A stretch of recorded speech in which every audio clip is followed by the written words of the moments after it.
Sir ఇప్పుడు ట్రేడింగ్‌లో 10,000 పెడితే 2,000 వస్తున్నాయని, 20,000 పెడితే 3,000 వస్తున్నాయని నేను విన్నాను. విని నేను ట్రేడింగ్ చేశాను. ఆ 10,000 పెట్టి 2,000 రాకపోగా ఆ 10,000 కూడా నేను లాస్‌లో ఉన్నాను. ఎందుకని సార్ నాకిలా జరుగుతుంది? సో, అక్కడ నేను చేస్తున్న తప్పేంటి సార్? మీరు చేస్తున్న తప్పేంటంటే ఫస్ట్ ఆ వీడియోస్ ఫాలో అవ్వటం. బిగ్ ప్లేయర్స్ కానీ, ప్రొఫెషనల్ ట్రేడర్స్ కానీ ఎవ్వరూ కూడా అటువంటి రిస్కులు చేయరసల. ఒక ప్రొఫెషనల్ ట్రేడర్ అనేవాడు ఒక 1,00,000కి పర్ డే 1% టార్గెటే పెట్టుకుంటాడు. కానీ మీరేంటంటే 10,000కి 2,000, 20,000కి 5,000 అని చెప్పేసి ఈ వీడియోస్ చూస్తున్నారు గదా! ఇవి అసలు ట్రేడింగ్ చేసే పద్ధతి కాదు. దీన్ని గ్యాంబ్లింగ్ అంటారు. సార్ ఇప్పుడు నేను రైట్ వేలో ట్రేడింగ్ నేర్చుకోవాలంటే ఏం చేయాలి సార్? సో, నువ్వు ట్రేడింగ్ నేర్చుకోవాలి అంటే ఫస్ట్ ఒక మంచి కోర్స్ అనేది వెతుక్కో. సో, మార్కెట్‌లో చాలా కోర్సెస్ నీకు అవైలబిలిటీలో ఉంటాయి.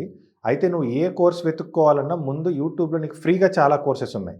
అవన్నీ తెలుసుకొని వాటి మీద ట్రై చేసి స్టిల్ నువ్వు గనక సక్సెస్ అవ్వలేకపోతుంటే అప్పుడు నువ్వు గోల్డెన్ రేషియో ప్రొఫైల్ అనే కోర్స్ ఉంటుంది.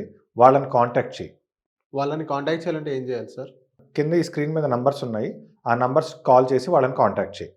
అయితే కాంటాక్ట్ చేసే ముందు నీకంటూ నువ్వు ఆల్రెడీ తెలుసుకొని ఉండాలి.